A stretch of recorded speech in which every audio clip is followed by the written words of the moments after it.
मी जाणार होतो रावसाहेब, पण ते आनंदात होतो. मला आणि बायकोला दोघांना बोलवलं होतं.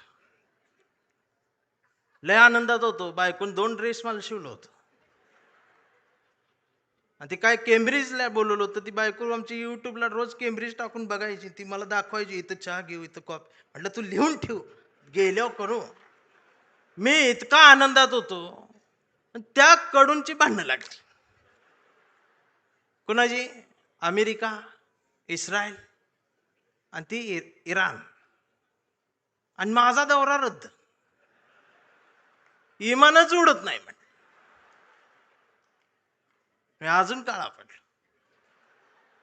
बर भांडणं त्यांची आणि दंगा इथं. या सोशल मीडिया बघते, बघ आता अमेरिका असं करणार, इराण असं करणार, आता ट्रम्प काय गप बसतोय का, आमचं बी गेलंय, हे आलंय ते आलंय. 15 दिवस यांनी दंगा केला. जेव्हा यांच्या घरातला गॅस संपला,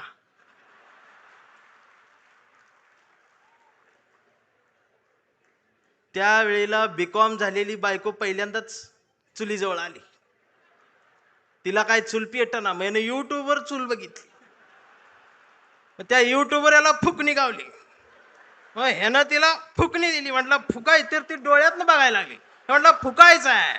मग ती अशी फुकायला लागली, सगळा धूर गेला डोळ्यात. मग तिनं अशी फुकणी याला फेकून मारली, ह्याचा गुडगा फुटला. आणि मग ही लंगडत लंगडत ती गॅसची टाकी घेऊन चौकात आला. चौकात 4 किलोमीटरची लाईन. मग दिवसभर उन्हात थांबलं. फुटाफुटान पुढं सरकत गेलं. संध्याकाळी 5 वाजता याचा नंबर आला. आणि ती पुढं नंबर आल्यावर संध्याकाळी ती काउंटरवरची मुलगी म्हटली, डीएसी नंबर असेल तरच या, 45 दिवसानंतर बुकिंग होईल, 60 दिवसांनी मिळाल. याच्या लक्षात आलं 60 दिवस गुडगा फुटणार.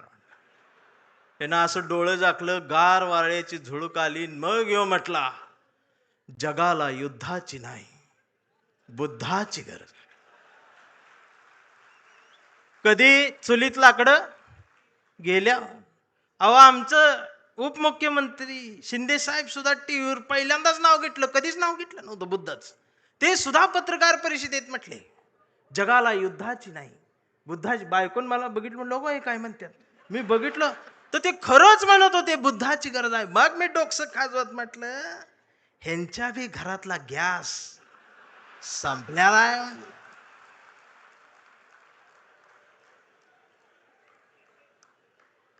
साधना आहे. त्यासाठी एक दिवस तुमच्या घरातल्या अब्रूला हात घालल ना, त्यावेळेला तुम्हाला आमच्या आठवणी येतील. खराच प्रकरण ज्यावेळी टीव्हीवर आलं, महाराष्ट्र हादरला, त्यावेळेला महाराष्ट्राच्या मनात नाही तर अख्ख्या देशाच्या मनात एकच नाव आलं, डॉक्टर नरेंद्र दाभोळकर. खऱ्यापणाने लढणारी माणसं महाराष्ट्रात तेव्हाही होती, आजही आहेत, उद्याही असतील. आणि शिवसेना कायम खऱ्या माणसांसोबत मैदानात आहे, ते उद्याही राहणार आहे.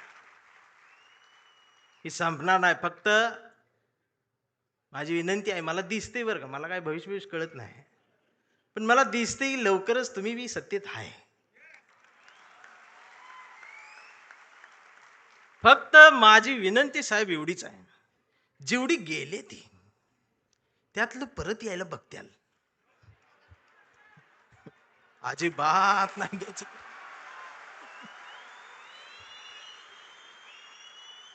पाया पडतेल येऊन. त्यांचं दुःख आहे हो, त्यांना तुम्ही शिव्या देऊ नका. मला माहित आहे, दररोज उद्घाटन करतात, दररोज सत्कार करतात, पण घरी गेल्यावर दार लावून रडतात. हे मग तर मलाच माहित आहे. दार लावून साहेबांचं नाव घेऊन रडतात. मी म्हणतोय त्यांना, मी येऊ खांदा द्यायला? नको. मी काय भीत नाही, सत्तेला भीत नाही, पण मी एवढा आहे, मी माझी कविता घेऊन आलोय.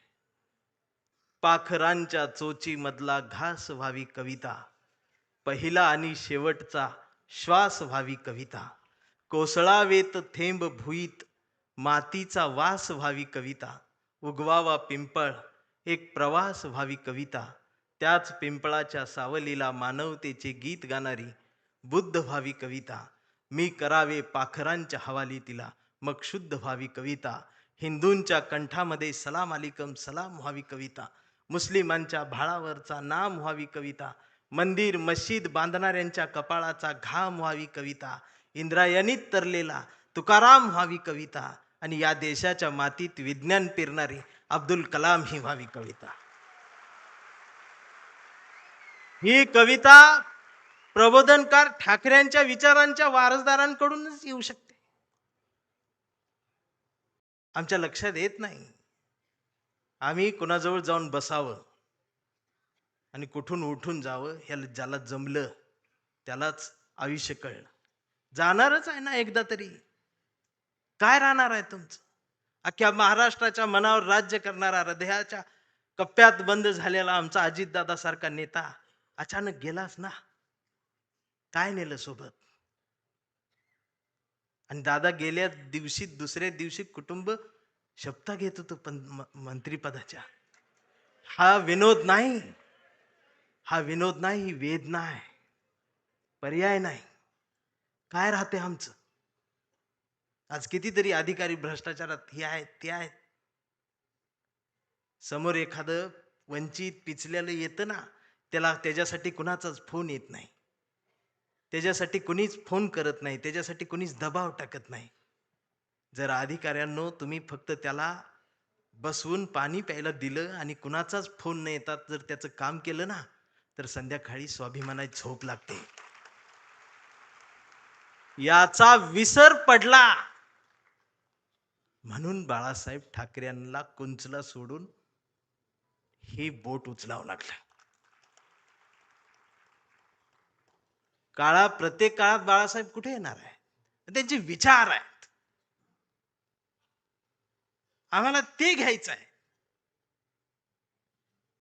40-50 वर्षापूर्वीचा जो शिवसैनिकाचा दरारा होता ना, तो दरारा पाहिजे मला परत मुंबईत आल्यावर. आवाज पाहिजे, त्याची नजर पाहिजे. छत्रपती शिवाजी महाराज, त्यांचं नाव घेऊन राजकारण. किती उंचीचा पुतळा, यावर तुमचं प्रेम. ती बी वाऱ्यान पडते आणि मग ती तुकडे होऊन पडतात आणि मग ही आमची लगेच रडते. महाराज, पुतळ्यात महाराजांना बघायची सवय लागली. हेच झालं ना आमच्या महापुरुषांच्या बाबतीत. अगदी 4-5 वर्षाસુધી महाराष्ट्रात सकाळ आली, शुभ शिव सकाळ, भगवा झेंडा आला असा. मी डोकसं खाजवत म्हटले, ही सकाळ कुठून आली? म्हणजे आता महाराज येणार, उठा, आपली सकाळ झाली. मी कुणाला तरी चिडवण्यासाठी होती. मग दुसऱ्यानं बघितलं, ते म्हटलं त्यांची झाली, आपली कधी? हे म्हटलं कर आपली. मग निळा झेंडा, शुभ भीम सकाळ, 11 वाजता. शिव सकाळ, भीम सकाळ, शिव सकाळ, भीम सकाळ. मग तिसरा एक जागा झाला, म्हटलं आमची घ्या, पिवळा झेंडा, शुभ लहू सकाळ. या सकाळ आल्या कारण महापुरुषांच्या पुतळ्याजवळ मेंढरांची गर्दी वाढली. ही पुतळ्याजवळ वाढलेली मेंढरांची गर्दी जोपर्यंत पुस्तकांजवळ, विचारांजवळ येणार नाही, तोपर्यंत ह्यांना काय कळणार आहे? रात्रीचे 1:30 वाजता आमदार शिव्या देतोय फोन करून त्या प्रकाशकाला. मी ऐकली, ती ऐकली. 8 मिनिटात 36 शिव्या आहेत.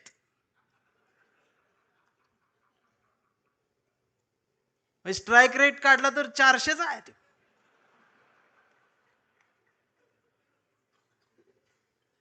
मला त्याचं वाईट नाही वाटलं, पण त्यांच्या घरी त्यांच्या मिसेस आहेत, आई आहे, मुलगी आहे, ही नीट बोलत असेल. आणि बाळासाहेब असते तर मातोश्रीवर बोलवून 400च्या स्ट्राईक रेट ना. बाळासाहेब नसले काय झालं? तुमच्या मनगटात तो विचार आहे ना, तो स्वाभिमान जिवंतच ठेवा. एक गरज आहे.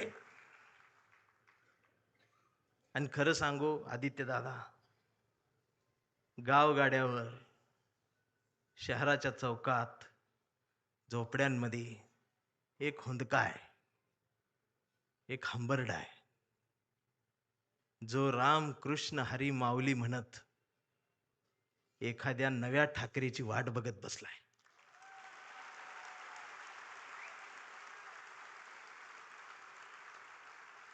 आणि ती पोकळी भरून काढण्याचं काम, भरीव काम आता तुम्ही करायला सुरुवात करावी. हा शिवसैनिकासोबत माझ्यातला भीमसैनिक सुद्धा तुमच्यासाठी मैदानात उतरणार.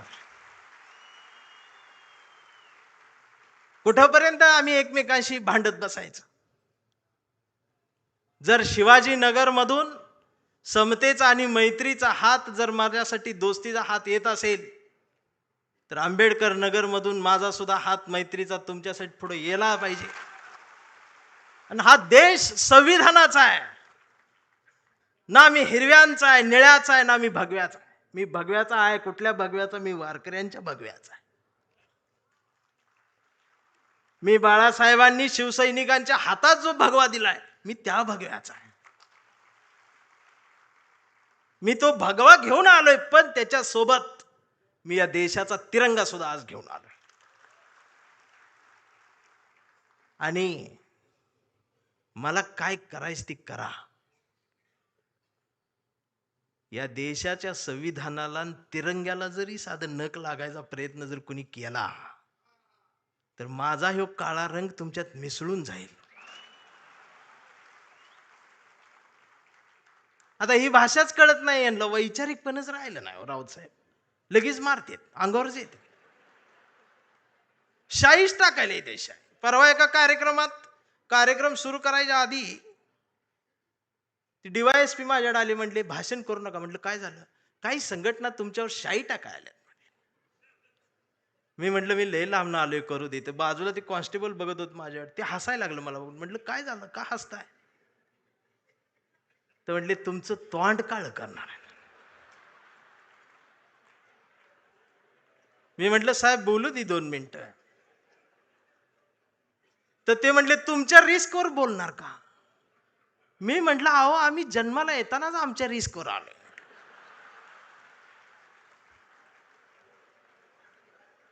मी भाषणाची सुरुवात केली, म्हटलं जे कोणी शाई टाका आलेत त्यांना विनंती एवढी आहे, म्हटलं तुम्ही चुना आणा, अजून काय काळ घालणार. हे जी घसरण झाल्या आमच्या शहाणपणाची, मी या मराठी मातीचा सांगावा घेऊन आलोय तुमच्यासाठी की तुमची गरज महाराष्ट्राला आहे. आणि महाराष्ट्र फक्त तुमचा आहे. मी आता जास्त वेळ घेणार नाही, कारण आता डरकाळ्या ऐकायच्या आहेत. मी कविता घेऊन थांबणार आहे, ज्या कवितेसाठी मला साहेबांनी बोलवले. त्या कवितेत तुडवा ऑपरेशन आहे. कविता आहे कांबळे.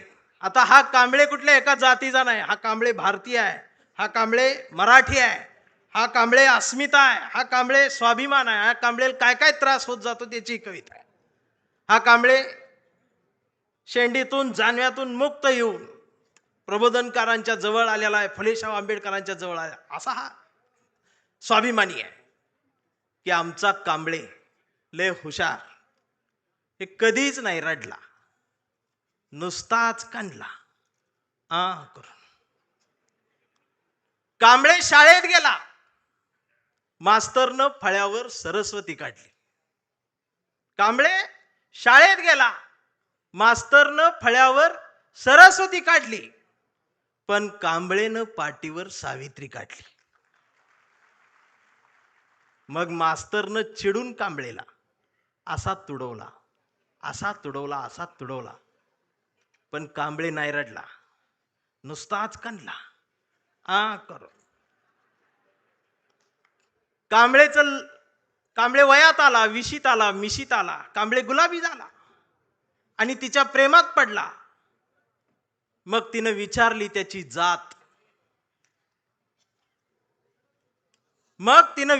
त्याची जात. कांबळे म्हणाला, वेडे, मी माणूस, माणूस माझी जात, प्रेमात कसली आली जात. मग माणूस माझी जात म्हटल्यावर तिनं बरोबर ओळखली जात. मग तिनं बी कांबळेला असाच तुडवला. पण कांबळे बी हुशार, नाही रडला, नुसताच कांडला. करून कांबळेचं लग्न ठरलं. घरचे म्हणाले, मुहूर्त पहा. कांबळे म्हटला, पटत नाही, प्रबोधनकार वाचा. नातेवाईक म्हटले, सत्यनारायण. कांबळे म्हटला, जमत नाही, फुले वाचा. भावकी म्हटली, जागरण गोंधळ, बोकाट तरी कापा. कांबळे म्हटला, पटतच नाही, गाडगे बाबा वाचा. मग घरच्यांनीच दार लावून कांबळेला असाच तुडवला. पण कांबळे बी हुशार, नाही रडला, नुसताच कांडला. इथं कोण शाई वगैरे लावा आले का? चुना ना. मग कांबळे अशा चळवळीत आला. सगळ्या चळवळी अशा गट तट फुटून बिटून गेले. कांबळेला वाईट वाटलं. कांबळे सगळ्यांना वाटला, सगळ्यांनी एकत्रित या, देश समजून घ्या, महाराष्ट्र समजून घ्या. दिवसभर बोंबलत राहिला. मग संध्याकाळी सगळे एकत्रित आले आणि एकत्रित येऊन आपल्याच कांबळेला, आपल्याच लोकांनी असाच तुडवला. पण कांबळे बी हुशार, नाही रडला, नुसताच कांडला. आणि आता कांबळे शिवसैनिक झाला.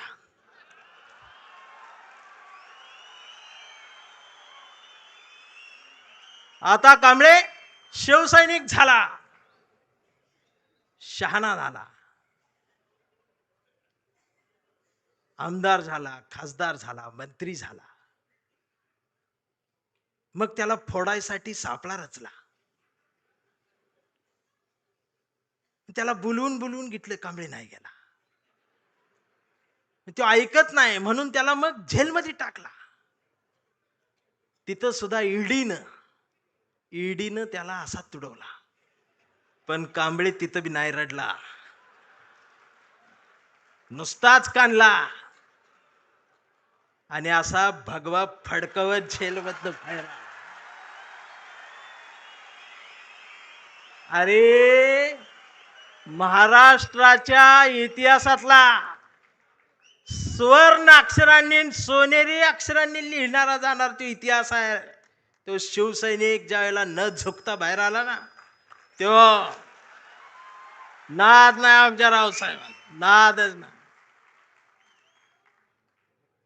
आता कांबळे वयस्कर झाला. त्याच्या परवा ते सोशल मीडियावर येडं झालेले. ते सोशल मीडियावर कोण आहे, निसर्ग चित्र येतं, त्याच्यावर लिहिलेलं असतं 70% डोळे बारीक करा. हे बारीक करतात आणि त्याच्यात येतं स्वामी दिसले पाया पडते. तो 70% डोळे बारीक करून स्वामी बघणाऱ्यांची जमात वाढली साहेब. अजून 30% डोळे उघडे आहेत ना, ती सुद्धा पूर्ण बंद व्हायच्या आधी उघडा, नाहीतर खरात घरात घुसल. आणि असं बोलल्यावर मला मारते. परवा कांबळेच्या मुलानं मोबाईल बघत अर्धा डोळा बारीक करत कांबळेला विचारलं, डॅडा, महाराष्ट्र म्हणजे काय डॅडा? स्वाभिमान म्हणजे काय डॅडा? प्रबोधनकार ठाकरे कोण होते डॅडा? फुले शाहू आंबेडकर कोण डॅडा?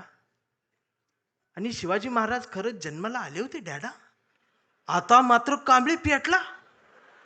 अरार म्हटला, गावभर पेरलं आणि घरातच नाही उगवलं. म्हणून त्यानं दार लावून पोरालाच असा तुडवला. पण चिरंजीव कांबळे हुशार, तो पण नाही रडला, तो दोनदा कांडला करून. मग याच्या लक्षात आलं, डीएनए मधनं ही डबल जात, विचार ही स्वाभिमानातनच द्यायला लागत असतात. आणि आता कांबळे वेडा झालाय. कांबळे वेड्यांच्या दवाखान्यात आहे. व्यवस्थेने त्याला वेडा ठरवलंय. कांबळे वेड्यासारखं स्वाभिमान म्हणतो, कांबळे वेड्यासारखं निष्ठा म्हणतो, कांबळे वेड्यासारखं संघटन म्हणतो, कांबळे वेड्यासारखं मराठी म्हणतो, कांबळे वेड्यासारखं भारत म्हणतो, कांबळे वेड्यासारखं शिवराय ते भीमराय सांगतो. पण डॉक्टर सुद्धा कांबळेला शॉक देऊन तुडवतायत. पण कांबळे नाही रडत, तो नुसताच कंथी हा करून. हा कांबळे जोपर्यंत जिवंत आहे तोपर्यंत शिवसेना जिवंत राहणार आहे. हा कांबळे जोपर्यंत जिवंत आहे तोपर्यंत बाळासाहेब ठाकरे, फुले, शाहू आंबेडकरी, मराठी माती, मराठी माणूस जिवंत राहणार. एवढाच सांगावा घेऊन आलो होतो. जागर राहावा, दिवसा बी जागर राहावा, रात्री बी जागर राहावा. आणि पुन्हा तो दरारा मला पाहिजे. आणि आदित्य दादा, माझ्या कवठीमंकाळच्या मातीचं तुम्हाला सांगणं आहे की आता तुम्ही या मैदानात, म्हणजे तुम्ही तसं मैदानात आहेच, या माय मराठी मातीत ब्रँड म्हटलं जातं ना, ब्रँड, त्या ब्रँडला म्हणते शिवसैनिक, ओरिजिनल शिवसैनिक.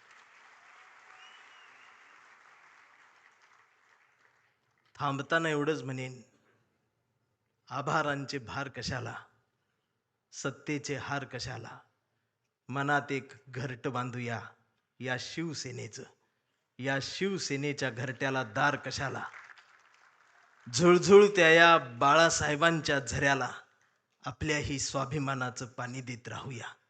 मिनमिन त्या या मासाहेबांच्या हृदयाच्या दिव्याला आपल्याही जगण्याचा उजेड देत राहूया.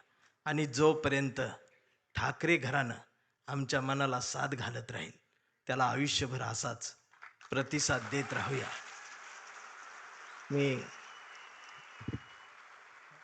राऊत साहेबांच्या स्वाभिमानाला वंदन करतो. तुमच्या सर्व शिवसैनिकांना मनापासून जय महाराष्ट्र करतो. थांबताना हुंदका दाटून येतोय. एवढ्या मोठ्या स्टेजवर, एवढ्या मोठ्या प्रबोधन पीठावर मला उभं करण्याची संधी तुम्ही दिलीत. मी आभारी आहे. धन्यवाद.